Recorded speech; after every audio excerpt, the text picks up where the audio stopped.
ಬೆಂಗಳೂರನ್ನ IT city, green city, silicon city ಹೀಗೆ ನಾನಾ ಹೆಸರುಗಳಿಂದ ಕರೀತಾರೆ. ಇಲ್ಲಿ ಜನರು ನೋಡುವಂಥ ಸುಮಾರು ಪ್ರವಾಸೋದ್ಯಮ ಸ್ಥಳಗಳು ಇವೆ. ಇಲ್ಲಿನ ಈ ನಗರವನ್ನು ನೋಡಬೇಕು, ಇಲ್ಲಿಯ ಪ್ರಸಿದ್ಧ ಸ್ಥಳಗಳನ್ನು ವೀಕ್ಷಿಸಬೇಕು, ಅದರ ಅಂದವನ್ನು ಸವಿಬೇಕು ಅಂತ ಹೇಳಿ ಬೇರೆ ಬೇರೆ ಕಡೆಗಳಿಂದ ಜನರು ಬರ್ತಾರೆ. ಬಂದವರು ಇಲ್ಲಿ ಟ್ರಾಫಿಕ್ಗಳಲ್ಲಿ ಸಿಲುಕಿಕೊಂಡು ಯಾವುದನ್ನು ನೋಡಬೇಕೋ ಅದನ್ನು ಸರಿಯಾಗಿ ನೋಡಲಿಕ್ಕಾಗದೆ ನಿರಾಶರಾಗ್ತಾರೆ. ಅದಕ್ಕಾಗಿ ಕರ್ನಾಟಕ ರಾಜ್ಯ ಪ್ರವಾಸೋದ್ಯಮ ಇಲಾಖೆಯು ಒಂದು ವ್ಯವಸ್ಥೆಯನ್ನು ಮಾಡಿದೆ. ಅದೇ ಡಬಲ್ ಡೆಕ್ಕರ್ ಅಂಬಾರಿ ಬಸ್. ಈ ಬಸ್ಸು ಎಲ್ಲೆಲ್ಲಿ ಹೋಗ್ತದೆ, ಯಾವ ಸ್ಥಳಗಳನ್ನು ತೋರಿಸ್ತದೆ ಎಂಬುದನ್ನು ತೋರಿಸ್ತೀನಿ, ಬನ್ನಿ.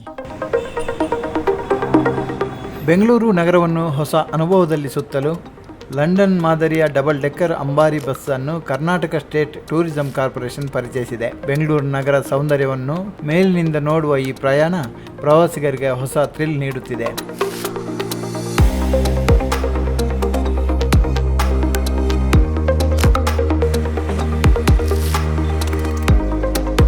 ರವೀಂದ್ರ ಕಲಾಕ್ಷೇತ್ರದಿಂದ ಹೊರಡುವ ಈ ಡಬಲ್ ಡೆಕ್ಕರ್ ಬಸ್ಸು ನಗರದ ಪ್ರಮುಖ ತಾಣಗಳನ್ನು ಸುತ್ತಿ ಮತ್ತೆ ಇದೇ ಸ್ಥಳಕ್ಕೆ ವಾಪಸ್ಸಾಗುತ್ತದೆ. Hudson circle, Kanteerava stadium, Cubbon park, Vidhana Soudha, Karnataka high court ಸೇರಿದಂತೆ ಪ್ರಮುಖ ಸ್ಥಳಗಳನ್ನು ಪ್ರವಾಸಿಗರಿಗೆ ತೋರಿಸಲಾಗುತ್ತದೆ. ಬಸ್ನ ಕೆಳಭಾಗದಲ್ಲಿ AC ವ್ಯವಸ್ಥೆಯೊಂದಿಗೆ 22 ಆಸನಗಳಿದ್ದು, ಮೇಲ್ಭಾಗದಲ್ಲಿ ಓಪನ್ ಏರ್ ವ್ಯವಸ್ಥೆಯೊಂದಿಗೆ 20 ಆಸನಗಳಿವೆ. ಈ ಮೇಲಿನ ಡೆಕ್ ಪ್ರವಾಸಿಗರನ್ನು ಹೆಚ್ಚು ಆಕರ್ಷಿಸುತ್ತಿದೆ. ಚೆನ್ನಾಗಿತ್ತು ಇದು, ಬಟ್ ಏನಂದರೆ ಸ್ವಲ್ಪ ಬಿಸಿಲು ಅಷ್ಟೇ. ಬಿಸಿಲಿಲ್ಲ ಅಂದರೆ ಇನ್ನೂ ಸೂಪರ್ ಆಗಿರುತ್ತೆ. ಈಗ ಬಿಸಿಲು ಅಂತೀರಿ, ಕೆಳಗಡೆ AC ಇತ್ತು, ಆದರೂ ಮೇಲ್ಗಡೆನೇ ಯಾಕೆ? ಅಂದರೆ ಜಸ್ಟ್ ಎಕ್ಸ್ಪ್ಲೋರ್ ಮಾಡಬೇಕು ಅಂತ, ಈ ಥರ ಎಕ್ಸ್ಪ್ಲೋರ್ ಮಾಡಬೇಕಂತ ಅದು ಆ ಒಂದೇ ರೀಸನ್ಗೋಸ್ಕರನೇ ಮೇಲೆ ಬಂದಿತ್ತು. ನಿಮಗೆ ಈ ಥರ ಡಬಲ್ ಡೆಕ್ಕರ್ ಬಸ್ ಇದೆ ಅಂತ ಯಾರು ಹೇಳಿದರು? ನಮಗೆ ಆನ್ಲೈನಲ್ಲಿ ನೋಡುವಾಗ ಗೊತ್ತಾಯಿತು. ಇನ್ಸ್ಟಾಗ್ರಾಮ್ ಸ್ಕ್ರೋಲ್ ಮಾಡುವಾಗ ನೋಡಿದ್ವಿ. ಸೊ ಒಂದು ಎಕ್ಸ್ಪೀರಿಯನ್ಸ್ ಮಾಡೋಣ ಅಂತ ಬಂದಿದ್ದು. ನಾವು 10:30 ಗಂಟೆ ಬಿಟ್ಟಿದ್ದೇವೆ. ಡ್ರೈವರ್ಸ್ ತುಂಬ ಕೋಆಪ್ರೇಟಿವ್ ಇದ್ದರು. ಬೇಕಾದ್ರೆ ಮೇಲೆ ಸಹ ಕೂತ್ಕೊಳ್ಬೋದು, ಕೆಳಗಡೆ ಸಹ ಕೂತ್ಕೊಳ್ಬೋದು. ತುಂಬ ಚೆನ್ನಾಗಿದೆ. ಕೆಳಗಡೆ AC ಇತ್ತು, ಆದರೂ ಇಲ್ಲೇ ಯಾಕೆ ಬಂದು?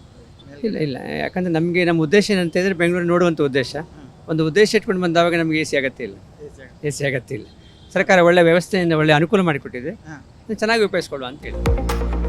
ರಾಜ್ಯ ಮಾತ್ರವಲ್ಲ, ಬೇರೆ ರಾಜ್ಯಗಳಿಂದ ಬಂದ ಪ್ರವಾಸಿಗರು ಈ ಬಸ್ನಲ್ಲಿ ಸುತ್ತಾಡಿ ಸಂಭ್ರಮಿಸುತ್ತಿದ್ದಾರೆ. ಸೆಲ್ಫಿ, ಫೋಟೋಗಳನ್ನು ತೆಗೆದು ನೆನಪಿನ ಕ್ಷಣಗಳನ್ನು ಸೆರೆ ಹಿಡಿಯುತ್ತಿದ್ದಾರೆ.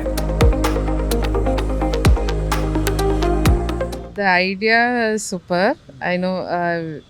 I think this experience of like viewing multiple places in short time, it is very convenient. I came with my kids and they too had fun. We sat in the upper deck of the bus, so it was fun ride. My experience has been nice. I only recently learned about this ride, even though I had seen the bus earlier. And the fact that the weather is good today and the fact that we can see all of central Bangalore, like with a different lens, different perspective, I am loving it. Ticket ದರ ಸಾಮಾನ್ಯ ಜನರು ಭರಿಸುವ ಮಟ್ಟದಲ್ಲಿದ್ದು, ಒಬ್ಬರಿಗೆ 180 ರೂಪಾಯಿ ಮಾತ್ರ ಇದೆ. 5 ವರ್ಷಕ್ಕಿಂತ ಕಿರಿಯ ಮಕ್ಕಳಿಗೆ ಉಚಿತ ಪ್ರವೇಶ ಇದೆ.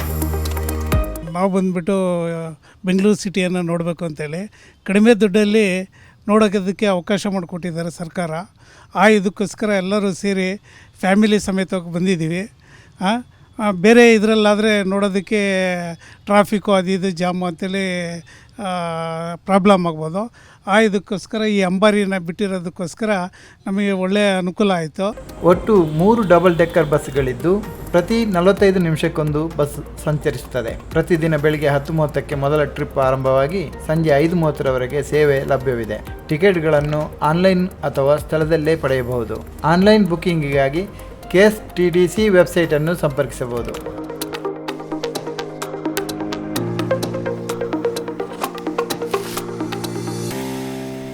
ಇಂಥ ಅನೇಕ ವಿಡಿಯೋಗಳನ್ನು ತೋರಿಸ್ತೇವೆ. ಅದಕ್ಕಾಗಿ ಪ್ರಜಾವಾಣಿಯನ್ನು ನೋಡ್ತಾ ಇರಿ.